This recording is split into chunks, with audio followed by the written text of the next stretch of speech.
काशी विश्वनाथ की महिमा का विस्तार इतना विशाल है कि इसे केवल एक अध्याय में समेटना असंभव है।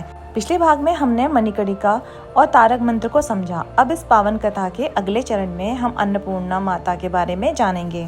पौराणिक कथाओं के हिसाब से एक बार कैलाश पर्वत पर भगवान शिव और माता पार्वती के बीच में संसार की वास्तविकता को लेकर चर्चा हो रही थी। महादेव ने कहा कि संसार एक माया है और भोजन भी केवल एक माया ही है।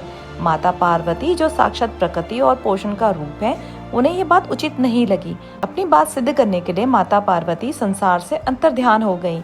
उनके जाते ही प्रकृति का संतुलन बिगड़ गया। धरती पे अकाल पड़ गया, नदियां सूख गई और अन्न का एक दाना भी नहीं बचा।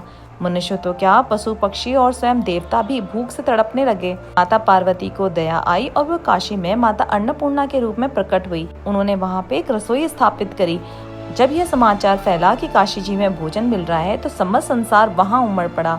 स्वयं भगवान शिव एक भिक्षुक का रूप धरकर माता अन्नपूर्णा के पास पहुंचे।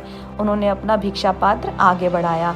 माता ने अपने हाथों से महादेव को भोजन कराया। इसे अन्नपूर्णेश्वरी भिक्षा कहा जाता है। इसी समय महादेव ने माता पार्वती से प्रार्थना की कि वो उस नगरी को कभी छोड़ के ना जाएं। तब माता अन्नपूर्णा ने यह प्रतिज्ञा ली कि काशी की सीमा के भीतर रहने वाला कोई भी प्राणी कभी भी भूखा नहीं सोएगा। यही कारण है कि काशी के विश्वनाथ मंदिर के पास ही माता अन्नपूर्णा का भव्य मंदिर है।